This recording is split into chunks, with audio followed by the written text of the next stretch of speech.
नेपालको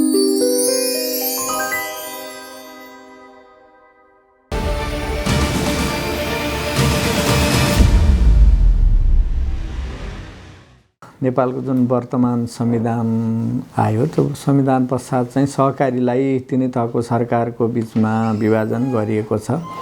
यसरी विभाजन गर्दाखेरि अब कतिपय सहकारीहरू सङ्घ सरकारको अधिकार क्षेत्रभित्र, कतिपय सहकारीहरू प्रदेश सरकारको अधिकार क्षेत्रभित्र र अब केही सहकारीहरू स्थानीय तहको अधिकारभित्र परेका छन्। र हामीले पनि बागमती प्रदेशमा अब आफ्नो अधिकार क्षेत्रभित्रको झन्डै 3234 वटा सहकारीहरूको नियमन लगायतको कामहरू चाहिँ गरिरहेका छौँ।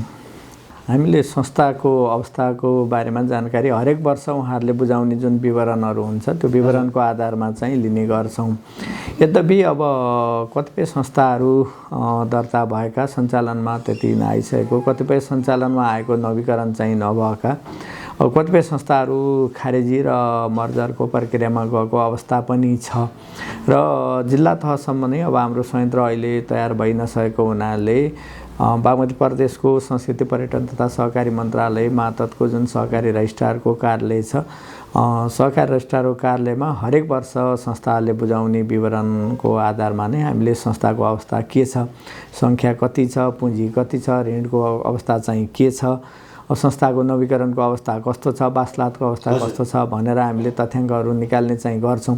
यद्यपि अब अहिले हामीसँग पनि एकीकृत तथ्याङ्क तयार नभइसकेको अवस्था विद्यमान रहेको हुनाले कति कुराहरू अब ठ्याक्कै नै यति भन्ने भन्दा पनि अब हामी कहाँ आएको विवरणलाई नै आधार मान्नुपर्ने अलि चाहिँ बाध्यता छ हामीसँग पनि। अघिल्लो आर्थिक वर्षमा हामीसँग 3278 वटा संस्था थियो र बिचमा यो नवीकरण मर्जर सबै कुरालाई आधार मानेरै मैले तपाईँलाई 3234 वटा संस्थाहरू जुन हाम्रो अहिले सम्पर्कमा हुनुहुन्छ विवरणहरू बुझाउनु भएको छ, उहाँहरूले नवीकरण लगायतका कामहरू गरिरहनु भएको छ, उहाँहरू चाहिँ अहिले सम्पर्कमा हुनुहुन्छ। अब बाँकी संस्थाहरूको हकमा अब कतिपय खारेजीको प्रक्रिया गएको, कतिपय चाहिँ मर्जर भएको अवस्था चाहिँ छ। तर यथार्थ विवरण अब ठ्याक्कै अहिलेकै समयमा कति छ भन्नलाई हामीले भन्न सक्ने अवस्था चाहिँ छैन। त्यो भएर हामीले बागमती प्रदेशका 13वटै जिल्लामा सहकारीको अवस्था चाहिँ के छ, कति सहकारीहरूले त्यहाँ काम गरिरहनु भएको छ, कुन कुन क्षेत्रमा काम गर्नु भएको छ, अब एउटै जिल्लाको भित्र अब मात्रै काम गरिरहनु भएको छ कि अन्य जिल्लामा पनि उहाँहरूको कार्यक्षेत्र छ, त्यस्तै गरेर निक्षेपको अवस्था, बचतको अवस्था के छ, ऋण परिचालनको अवस्था कस्तो छ, खराब ऋणको अवस्था कस्तो छ, यी लगायतका विभिन्न विवरणहरू हामीले सङ्कलन गर्ने प्रयास चाहिँ यो आर्थिक वर्षमा गरेका छौँ। र तत्पश्चात हामीले अब सबै जिल्लाको सहकारीको अवस्थाको एउटा विवरण सङ्कलन भइसकेपछि त्यसलाई एउटा पुस्तकको रूप दिन्छौँ र त्यो भयो भने हामीले संस्थाको अवस्था चाहिँ यो छ है अहिलेको अवस्थामा भनेर भन्न सकिने हुन्छ। त्यो विवरणहरू अब हामीले कम्प्युटरमा पनि त्यसलाई अभिलेख गरेर राख्ने कामहरू चाहिँ गर्छौँ, जसले गर्दाखेरि अब हामीलाई यो छ है अवस्था भनेर भन्न सकिने हामी पनि त्यो अवस्थामा पुग्छौँ। कोभिड लगायतको जुन सङ्क्रमणको विश्वव्यापी असर पर्यो त्यो असरबाट हाम्रो सहकारी क्षेत्र पनि अछुतो रहन सकेन र सहकारीका गतिविधिहरूलाई पनि सङ्कुचन गराउने सन्दर्भमा कोभिडले पनि नकारात्मक भूमिका चाहिँ खेल्यो र पछिल्लो समय अब बचतकर्ताहरूले आफ्नो बचतहरू फिर्ता माग्ने अथवा सहकारीकामा आफ्नो बचतलाई असुरक्षित चाहिँ ठान्ने खालको जुन अब उहाँहरूमा पनि त्यो प्रवृत्तिहरू बढेर गइरहेको छ। एकैपटक अब सबै बचतकर्ताहरूले बचत माग्दाखेरि सहकारीहरूले पनि अब लगानी गरेको जुन ऋणको छ त्यो ऋण चाहिँ असुली गर्नलाई केही समय लाग्ने, तर तत्काल बचत चाहिँ फिर्ता गर्नुपर्ने र बचत फिर्ता गर्न नसकेपछि ल अब सहकारीमा हामीले राखेको बचत असुरक्षित भयो अथवा यसको सञ्चालक व्यवस्थापकहरूले हिनामिना गर्न सक्छन् भन्ने खालको एउटा जुन प्रचारहरू भयो, त्यसले गर्दाखेरि राम्रै किसिमले सञ्चालन भइरहेका सहकारीहरूमा पनि कहीँ कतै त्यस्तो समस्याहरू देखिएको छ। अब यसो हामी कहाँ आउने गुनासोहरू हेर्दाखेरि झन्डै अब अहिलेसम्म यो आर्थिक वर्षको आजको दिनसम्म आइपुग्दाखेरि झन्डै 250 भन्दा बढी सहकारीहरूको गुनासोहरू आएको थियो र त्यो गुनासोहरू आइसकेपछि सकेसम्म हामीले त्यो सहकारीको अवस्था के छ भनेर वास्तविकता बुझ्ने कामहरू पनि गर्छौँ। त्यस्तै गुनासोकर्ता र सहकारीका सञ्चालक व्यवस्थापकहरूको बिचमा छलफल गराउने काम गर्छौँ। केही समय दिएर उहाँहरूलाई चाहिँ कार्ययोजना पनि प्रस्तुत गर्न लगाउँछौँ र यो सबै गरिसक्दा पनि अब त्यसमा केही कैफियतहरू देखियो, त्यो अवस्था विद्यमान रह्यो भने कानुनी कारबाहीको लागि अब हामीले सिआइबी लगायत नेपाल प्रहरीको जिल्ला स्थित इकाइहरूलाई पत्राचार गर्ने कामहरू चाहिँ गर्छौँ। र अहिलेसम्म 250 जति सहकारीहरूको गुनासो आउँदाखेरि हामीले कारबाहीको प्रक्रियामा झन्डै 40-42वटा भन्दा बढी सहकारीहरूलाई पठाएको छैनौँ। किनभने अब सबै कुराको समाधान अब मुद्दाको कानुनी प्रक्रियाहरूबाट मात्र गएर भन्दा पनि सहकारीले अब आफ्ना बचतकर्ताहरू जो त्यसमा आबद्ध हुनुहुन्छ उहाँहरूले नै चुनेको सञ्चालक समिति, व्यवस्थापन समिति हो अथवा लेखाको उहाँले जुन समितिहरू बनाउनुहुन्छ उहाँहरूकै बिचमा छलफल भयो र संस्थाको अवस्था अहिले के छ, त्यसलाई कसरी चाहिँ त्यो संस्थालाई राम्रो किसिमले सञ्चालन गर्न सक्ने वातावरणको निर्माण गर्न सकिन्छ भन्ने खालको एउटा बुझाइ भयो भने त्यो सहकारी संस्थालाई अगाडि बढाउन पनि सजिलो हुन्छ। यसो हुँदाखेरि बचतकर्ताहरूलाई पनि मर्का नपर्ने र सहकारी पनि अब आफ्ना गतिविधिहरू गर्न सक्ने वातावरणको चाहिँ निर्माण हुन सक्छ भन्ने कुरालाई पनि अलि मध्यनजर गरेर हामीले तत्कालै कारबाहीमा चाहिँ पठाउँदैनौँ। छलफलको माध्यमबाट पनि कतिपय कुराहरूको निरूपण गरेका छौँ। तर कतिपय सहकारीहरू अब सञ्चालक व्यवस्थापकहरू फरार भएको, लामो समयदेखि सहकारीका कार्यालयहरू बन्द अवस्थामा रहेको, बारम्बार हामीले कार्ययोजना पेश गर्न उहाँहरूलाई आग्रह गर्दा पनि कार्ययोजनाहरू चाहिँ पेश नभएको, छलफलको लागि बोलाउँदा पनि विभिन्न कारणले अटेर गरेको नआएको, यस्तो खालको जुन सहकारीहरूको सञ्चालकहरू हुनुहुन्छ त जसलाई अब तत्काल हामीले कानुनी प्रक्रियामा लगेनौँ भनेपछि त्यसको बचतकर्ताहरूको बचतहरू जोखिम पर्न सक्ने अथवा त्यो सहकारी नै बन्द हुन सक्ने खालको अवस्था सिर्जना हुन सक्छ भन्ने टुङ्गोमा पुगिन्छ। त्यस्ता सहकारीहरूलाई सञ्चालकहरूलाई हामीले कारबाहीको प्रक्रियामा लगेका छौँ। अहिले हामीले तत्कालै त अब जुन तपाईँले प्रसङ्ग उठाउनु भयो चैत्र मसान्तसम्ममा कार्ययोजना पेश गरिसक्नुपर्ने बचत फिर्ताको भनेर जुन परिपत्र गरेको छ, विशेष गरेर सहकारी विभागले त्यो खालको परिपत्र प्रदेश सरकारको अब हाम्रो मन्त्रालयबाट जारी भएको अवस्था चाहिँ छैन। तर हामीले अब जुन सहकारीहरू अब अलिकति जोखिममा छन्, जुन सहकारीहरूको सञ्चालकहरू चाहिँ अब सम्पर्कमा छैनन्, कार्यालयहरू लामो समयदेखि बन्द छ, त्यस्ता सहकारीहरूलाई कारबाहीको प्रक्रियामा पठाउने र जुन सहकारीको अब व्यवस्थापक र त्यसको गुनासोकर्ता बचतकर्ताहरूको बिचमा एक किसिमको सहमति कायम हुन्छ र यसरी अब हामीले यो कार्ययोजनाबाट गयौँ भनेपछि सहकारी पनि सञ्चालन हुन सक्छ र बचतकर्ताहरूको जुन बचतको कुरा छ त्यो पनि सुरक्षित रहन सक्छ भन्ने कुराको उहाँहरूको बिचमा जुन आम सहमति बुझाइ हुन्छ, त्यस्ता सहकारीहरूको हकमा मात्रै हामीले कार्ययोजना चाहिँ पेश गर्न लगाएको छौँ।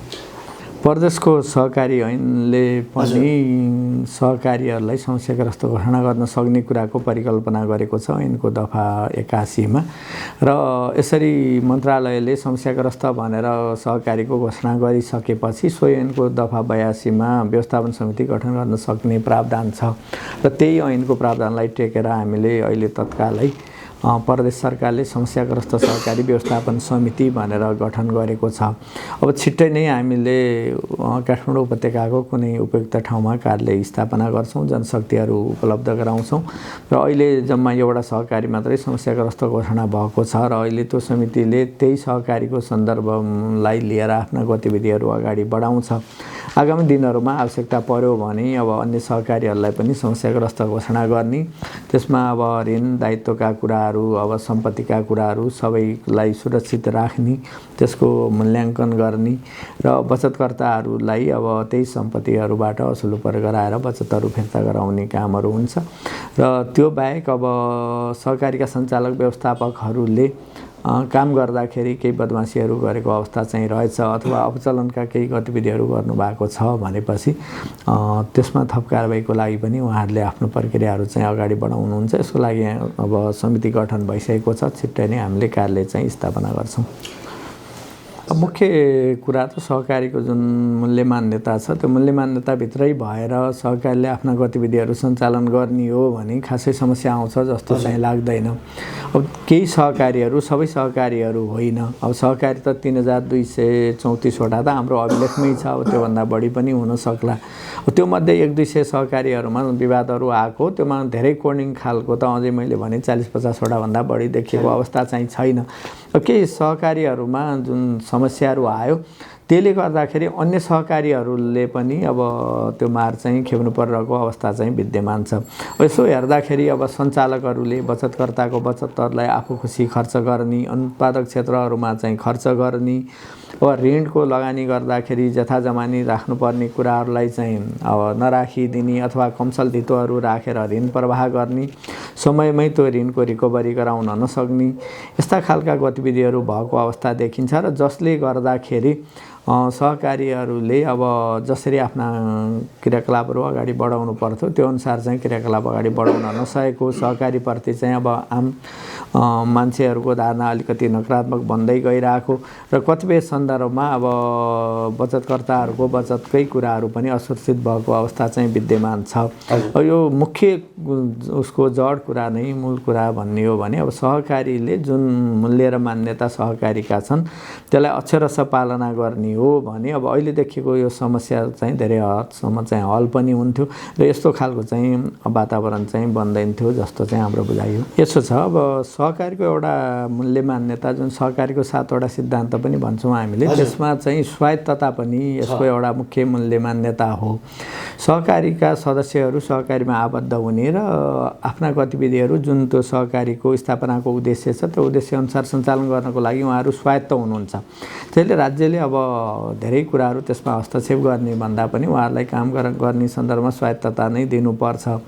तर स्वायत्तता अलिकति बढी भयो भने त्यसले फेरि छाडापनहरू बढेर जाने, विकृतिहरू बढेर जाने सम्भावना पनि रहन्छ। त्यसैले नियमनकारी निकायहरूले अलि चनाखो किसिमले के गतिविधिहरू भइरहेका छन् त भनेर त्यसलाई बेला बेलामा चाहिँ हेर्ने कामहरू गर्नु पर्थ्यो। तर अलिकति अब हामी कहाँ पनि समस्या चाहिँ के भयो भने अहिले अब प्रदेश सरकारको मन्त्रालय स्तरको एउटा निकायले सबै 13वटै जिल्लाको यो 3000 भन्दा बढी सहकारीहरूको नियमन चाहिँ गर्नुपर्ने भयो, जो गर्दा हामीसँग स्रोत साधन र जनशक्ति चाहिँ भएन।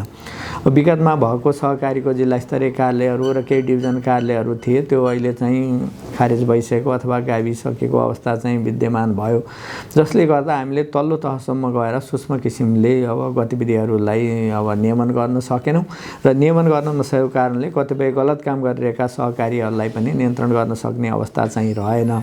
त्यसले पनि केही खालको चाहिँ विकृतिहरू बढ्यो जस्तो चाहिँ लाग्छ। तर अब यसो भनेर फेरि हामीले केही गतिविधिहरू नगरेको पनि होइन। जिल्ला स्तरमा पनि जिल्ला सहकारी सङ्घहरूसँग मिलेर विभिन्न खालको कार्यक्रमहरू हामीले 13 जिल्लामा गरिरहेको छौँ। प्रदेश सहकारी सङ्घ छ, त्यस्तै राष्ट्रिय सहकारी महासङ्घसँग पनि समन्वय गरेर विभिन्न गतिविधिहरू गरिरहेका छौँ र यो पछिल्लो समय अनुगमन नगरेको कारणले अथवा फितलो भएको कारणले नियमन अलिक कमजोर भयो कि भन्ने जुन गुनासोहरू आइसकेपछि जुन प्रदेश सरकारले सहकारी अनुगमन सम्बन्धी निर्देशिका बनाएको छ 2077 सालमा, त्यसमा प्रदेश स्तरीय अनुगमन समितिको पनि परिकल्पना गरेको छ र जिल्ला स्तरीय अनुगमन समितिको पनि परिकल्पना गरेको छ।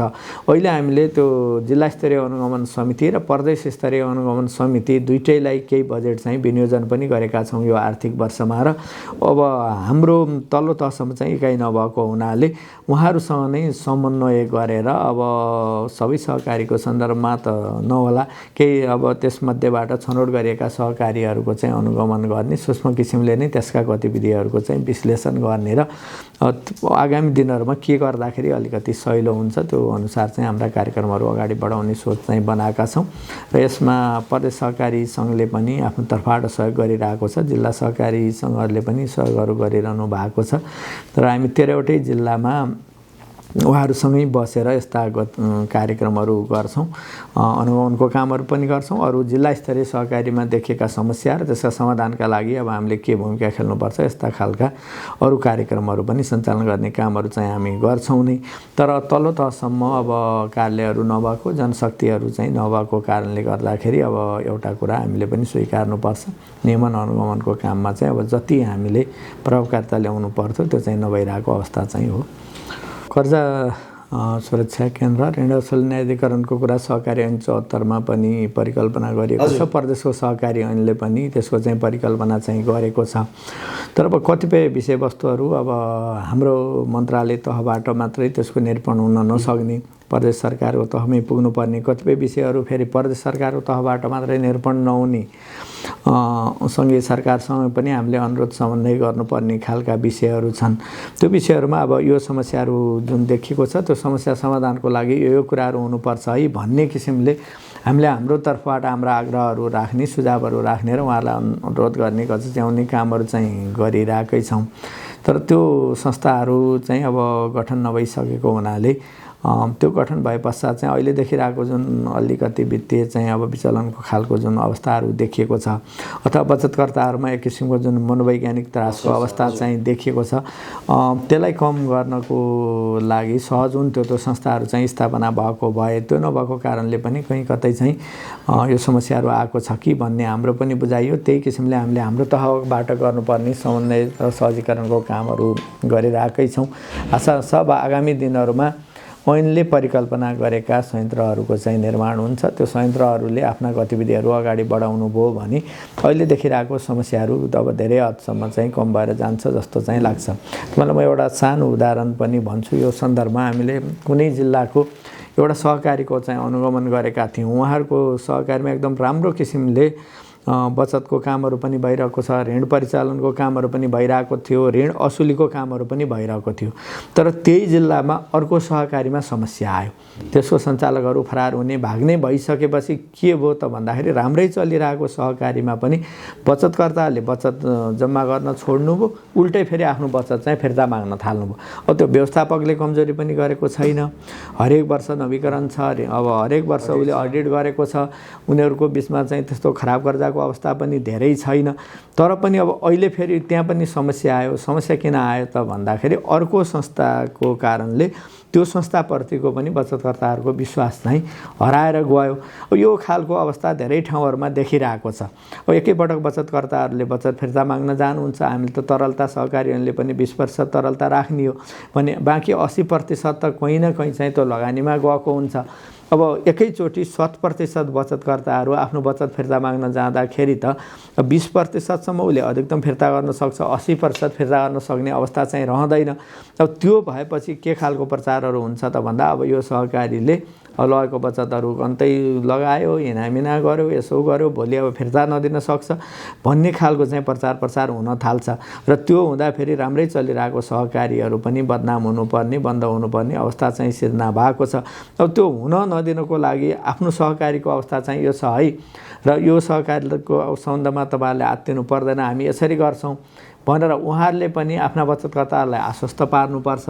उहाँहरूको छाता सङ्गठन छ, जिल्ला स्तरमा छ, प्रदेश स्तरमा छ, सङ्घीय तहमा पनि छ। त्यो छाता सङ्गठनहरूले पनि विभिन्न खालका चाहिँ यस्ता सचेतना लगायतका कार्यक्रमहरू गरेर उहाँहरूले पनि आश्वस्त पार्नुपर्छ। र हाम्रो तर्फबाट पनि हुन त यद्यपि हामीले विभिन्न समयमा सार्वजनिक सूचनाहरू निकालेर यस्तो खालको अवस्था छैन है, नातिनुहोस् भनेर सबैलाई आश्वस्त पार्ने प्रयासहरू त गरिरहेका छौँ। तर त्यो पनि कतिपय ठाउँहरूमा नपुगेको हुनसक्छ।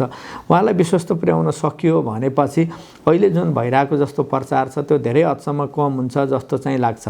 अहिले अब देखिएको अलि चेन इफेक्टहरू देखिएको छ। केही सहकारीमा देखिएको समस्याले गर्दाखेरि अर्को सहकारीमा आबद्ध भएका सदस्यहरू पनि कहीँ कतै अब डराउने अथवा उनीहरूमा पनि अब भोलि के हुन्छ त, भोलि अब हामीले गरिरहेको बचतको कुराहरू असुरक्षित हुन्छ कि, अथवा सहकारी नै बन्द हुन्छ कि, अथवा अरू सहकारीको जुन सञ्चालक व्यवस्थापकहरूले कहीँ कतै वित्तीय अपचलन गर्नुभएको छ यहाँकोले पनि गर्नुहुन्छ कि भन्ने खालको जुन अविश्वास चाहिँ अहिले देखिरहेको छ, त्यो अविश्वासको वातावरण हटाउनु पर्ने अहिलेको आवश्यकता हो।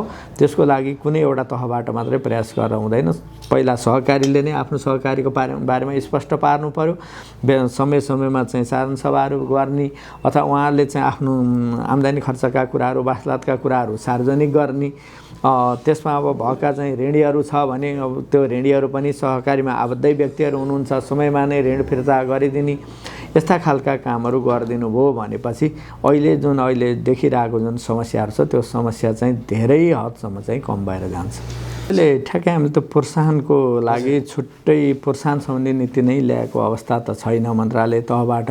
तर अब सहकारीको जुन मर्जर छ, गाबिने कुराहरू छ, यो कुरालाई चाहिँ अब हामीले अलि बढी प्रोत्साहित चाहिँ गरिरहेका छौँ। सङ्ख्याहरू अलिक बढी नै भयो। अब त हिजो त्यो सङ्ख्याहरू बढी गराउने सन्दर्भमा पनि राज्यको चाहिँ भूमिका छ, किनभने हामीले सहकारीको गठन गर्नको लागि अथवा सहकारीमा आबद्ध हुनको लागि त तल्लो तहसम्मै हिजो फेरि हामीले पहल त गरेको, जुन पहलको कारणले सङ्ख्याहरू बढेर गयो। अब अहिले त्यो सङ्ख्याहरूलाई वाञ्छित सीमाभित्र राख्नको लागि र नियमन लगायतका कुराहरूमा अलिकति सहजता ल्याउनको लागि पनि अब यो सङ्ख्या अलिकति बढियो कि भन्ने हाम्रो पनि बुझाइ छ र अब विभिन्न जिल्लाहरूमा हामीले कार्यक्रम गर्दाखेरि पनि सङ्ख्याहरू बढियो भन्ने अब सरकारवालाहरूको आवाज पनि आइरहेको छ। र अब आगामी दिनहरूमा यसरी अब मर्जर हुने सहकारीहरूको सन्दर्भमा हामीले के सहुलियत दिन सक्छौँ त, त्यो सहुलियतहरू अब बजेट मार्फतै कतिपय कुराहरू सम्बोधन गरेर जाने कि अथवा अरू कुनै उपायहरूबाट त्यो उहाँहरूलाई चाहिँ मर्जर हुनको लागि अलिकति बढी प्रोत्साहितहरू गर्ने र त्यो भए बापतमा उहाँहरूले पनि केही प्रोत्साहनहरू पाउन सक्ने खालका अब के कार्यक्रमहरू राख्दा उपयुक्त हुन्छ भनेर सुझाव लिने कामहरू चाहिँ गरिरहेका छौँ। र त्यही सुझावहरूलाई चाहिँ आधार बनाएर हामीले पनि हाम्रो मन्त्रालयबाटमा प्राप्त सूचना अब हामीसँग भएको जानकारी लगायतका कुराहरूको विश्लेषण गरेर केही न केही चाहिँ नीति प्रोत्साहनको नीति चाहिँ ल्याउँछौँ र त्यसलाई व्यवहारमा कार्यान्वयन गर्छौँ। अब मैले सुरुमै पनि भने झन्डै 3000 भन्दा बढी सहकारीहरूमा अब यसो हेर्दा झन्डै 300 जति सहकारीमा अब समस्याहरू आइरहेको गुनासोहरू आइरहेको अवस्था छ। यो हुँदाखेरि के हो भने बाँकी सहकारीहरूले त राम्रै किसिमले कामहरू चाहिँ गरिरहनु भएको छ। यद्यपि अब एउटा सहकारीले गरेको गलत कामको कारणले अर्को सहकारीले पनि कहीँ कतै दोषी हुने अवस्था चाहिँ सिर्जना भएको छ। त्यसलाई चाहिँ निराकरण गरेर चाहिँ जानुपर्छ। तर अब सहकारीमा सदस्यहरू आबद्ध भइसकेपछि उहाँले सानोतिनो बचतहरू पनि आफ्नो भएको त्यहाँ जम्मा गर्नुहुन्छ र त्यो भएकै बचतहरू मध्येबाट केही सिप भएको जाँगर भएको केही गरौँ भन्ने मान्छेले एकल किसिमले पनि केही त्यसबाट ऋणहरू लिनेर आफ्नो व्यवसायहरू सञ्चालन गर्नुहुन्छ भने कतिपय ठाउँहरूमा सामूहिक किसिमले पनि उहाँहरूले कामहरू चाहिँ गरिरहनु भएको छ। जस्तै कृषिका सहकारीको सन्दर्भमा दुग्धको सहकारीको कुराहरू होला अथवा अरू पशुपालनका कुराहरू सन्दर्भमा होला, अरू कुनै फेरि सानोतिनो त्यो सहकारीसँगै जोडिने खालका चाहिँ वित्तीय गतिविधिहरू होलान्। त्यस्ता कारोबार व्यवसाय कारोबारहरूमा उहाँहरू मिलेर कामहरू चाहिँ गरिरहनु भएको छ। यसरी काम गर्दाखेरि एकातिर सानो स्रोत जसको चाहिँ अब परिचालन हुने अवस्था पनि भयो, स्थानीय स्रोत साधनको चाहिँ सदुपयोग हुन सक्ने भयो, केही सानो स्केलमा भए पनि रोजगारीको सिर्जना गर्न सक्यो। रोजगारी भयो भनेपछि त्यसले गरिबी निवारण लगायतका उसका उपभोगका लगायतका कुराहरूलाई सकारात्मक प्रभाव पार्ने भयो, जसले गर्दाखेरि नागरिकहरूको जीवनस्तर बढाउने सन्दर्भमा पनि महत्त्वपूर्ण चाहिँ भूमिका खेल्न सक्ने भयो। विभिन्न ठाउँहरूमा हामीले गएर हेऱ्यौँ भनेपछि सहकारी मात्रै हेर्दैनौँ, सहकारीमा आबद्ध भएको व्यक्तिले गरिरहनु भएको विभिन्न व्यवसायहरू हेऱ्यौँ भनेपछि त्यसलाई पनि उदाहरणको रूपमा चाहिँ हामीले लिन सकिने अवस्था चाहिँ छ। र त्यही कुरालाई मध्यनजर राखेर अहिले मन्त्रालयले सहकारीमा भएको अलिकति राम्रा गतिविधिहरू सफलताका कथाहरू पनि प्रकाशन गरौँ न है भनेर यो आर्थिक वर्षको बजेटमा चाहिँ केही रकमहरू हामीले विनियोजन गरेका छौँ। खालि नकारात्मक कुराहरू मात्रै बढी आयो, अब राम्रा कुराहरू पनि ल्याउँ न। सहकारीले गरेको रसुवामा राम्रो कामहरू के छ, असल अभ्यासहरू के छ, सिन्धुलीमा के असल अभ्यासहरू भएको छ अथवा दोलखाको असल अभ्यास के छ, मकवानपुर चितवनको के हुन सक्छ र कुन सहकारीले गरेको गतिविधिले गर्दाखेरि अब त्यो समग्र चाहिँ त्यो क्षेत्रको विकासमा त्यो व्यक्तिको होस्, परिवारको होस्, त्यसमा आबद्ध सदस्यहरूको होस्, समाजको होस् अथवा तल तहसम्मै परेको असरहरू के छ त्यो कथाहरूलाई पनि बाहिर लिएर आउँ र जसले गर्दाखेरि एउटा सहकारीबाट भएको राम्रो कामको चाहिँ प्रचार प्रसार पनि गर्न सकियोस्। र त्यो हुँदा एकातिर त्यो राम्रो काम गरिरहेको मान्छेलाई पनि ल उसले राम्रो काम गरिरहेको छ भन्दाखेरि भोलि थप काम गर्नको लागि उत्प्रेरणा पनि हुन्छ। अर्कोतिर अरूले पनि ल हामीले यसो गर्न सकिन्छ भनेर सिक्न सक्ने वातावरणको पनि निर्माण हुन्छ भनेपछि अर्को कुरा अब सहकारीको जुन अहिले धेरै चाहिँ नकारात्मक जुन प्रचार प्रसारहरू भइरहेको छ त्यो कुरा पनि कम हुन्छ भनेर हामी त्यो सफलताका पनि विभिन्न कथाहरू चाहिँ लिएर आउने, त्यहाँको वस्तुस्थितिहरू लिएर आउने, त्यसको प्रकाशन र प्रसारण गर्ने काम चाहिँ सुरु गरेका छौँ। र त्यो कुरालाई आगामी दिनहरूमा पनि निरन्तरता दिनुपर्छ भन्ने मन्त्रालयको सोच छ। हामी त्यो कुरालाई निरन्तरता दिन्छौँ। र एउटै व्यक्ति धेरैमा चाहिँ सहभागी हुनु हुँदैन भन्ने कुरालाई नै व्यवहारमा कार्यान्वयन गर्न खोजेको। तर अब विभिन्न सहकारीको अब जुन सञ्चालकहरू विभिन्न छाता सङ्गठनहरूमा आबद्ध हुनुहुन्छ, एउटै जिल्ला सङ्घमा पनि हुनुहुन्छ, वस्तुगतमा पनि हुनुहुन्छ, परदेश हुँदै अब राष्ट्रिय महासङ्घसम्ममा पनि आबद्ध हुनुहुन्छ। उहाँहरूले अब यो अहिलेको जुन हाम्रो राज्यले सरकारले लागू गर्न खोजेको नीति छ त्यसले गर्दाखेरि काम गराएका केही कुराहरूमा असहजता हुन्छ कि भन्ने खालको गुनासोहरू चाहिँ गरिरहनु भएको छ। कार्यान्वयनकै चरणमा छ यो। अब भर्खरै आएको नीति भएको हुनाले, भर्खरैको निर्णय भएको हुनाले त्यसले ठ्याक्कै अब अहिले नै त्यो पूर्ण रूपमा कार्यान्वयनमा गयो गएन अथवा त्यसको सकारात्मक नकारात्मक के पर्छ भन्ने भन्दा पनि हामी चाहिँ कार्यान्वयन नै गर्नुपर्छ भन्ने पक्षले काम गरिरहेका छौँ।